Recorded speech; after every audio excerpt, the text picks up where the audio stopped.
Hello friends, welcome back to cinema ఛాయ్.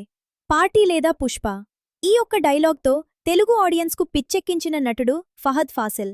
పుష్ప సినిమాలో Bhanwar Singh సఖావత్గా villainism పండించిన ఈ మలయాళ స్టార్ ఇప్పుడు మనల్ని నవ్వించడానికి రెడీ అవుతున్నాడా? అది కూడా మన కామెడీ కింగ్ వెంకటేష్తో కలిసి? అవును, మీరు విన్నది నిజమే. అనిల్ రావిపూడి ఒక క్రేజీ మల్టీస్టారర్ ప్లాన్ చేస్తున్నారు. దీనికి సంబంధించిన ఇంట్రెస్టింగ్ డీటెయిల్స్ ఏంటో ఈ వీడియోలో చూద్దాం. పుష్ప సినిమా ఫహద్కు తెలుగులో మంచి క్రేజ్ తెచ్చిపెట్టింది.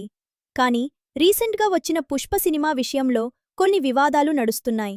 ముఖ్యంగా స్విమ్మింగ్ పూల్ సీన్లో ఫహద్ క్యారెక్టర్ను అవమానించారని ఆయన ఫ్యాన్స్ ఫీలవుతున్నారు. అటు మలయాళ ఆడియన్స్ కూడా ఈ సీన్ పట్ల అసంతృప్తిగా ఉన్నారు.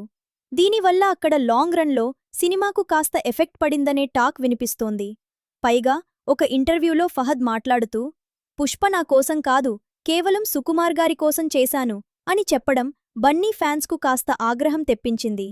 ఇప్పటివరకు మనం ఫహద్ను సీరియస్ రోల్స్లోనే చూశాం. కాని అనిల్ రావిపూడి అంటేనే ఎంటర్టైన్మెంట్.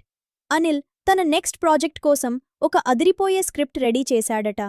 ఇందులో ఒక హీరోగా విక్టరీ వెంకటేష్ ఉంటే మరో హీరోగా ఫహద్ ఫాసిల్ పేరు వినిపిస్తోంది. వీళ్ళిద్దరూ సినిమాలో అన్నదమ్ములుగా కనిపిస్తారట.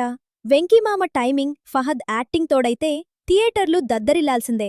ఒకవేళ ఈ ప్రాజెక్ట్ పట్టాలెక్కితే అనిల్ రావిపూడి, వెంకటేష్ కాంబినేషన్లో ఇది 5వ సినిమా అవుతుంది. అనిల్ రావిపూడికి ఉన్న స్పెషాలిటీ ఏంటంటే 5-6 నెలల్లో సినిమా షూటింగ్ పూర్తిచేసి రిలీజ్కు రెడీ చేస్తారు.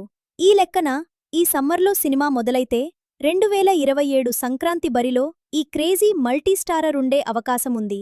రాజమౌళి కొడుకు కార్తికేయ నిర్మిస్తున్న డోంట్ ట్రబుల్ ద ట్రబుల్ సినిమాతో పాటు ఈ అనిల్ రావిపూడి ప్రాజెక్ట్ కూడా ఓకే అయితే తెలుగులో ఫహద్ ఫాసిల్ ఒక రేంజ్లో బిజీ అయిపోవడం ఖాయం. మరి వెంకీమామ, భన్వర్ సింగ్ కలిసి చేసే రచ్చ ఎలా ఉంటుందో అని మీరు అనుకుంటున్నారో కింద కామెంట్ చేయండి. Thanks for watching.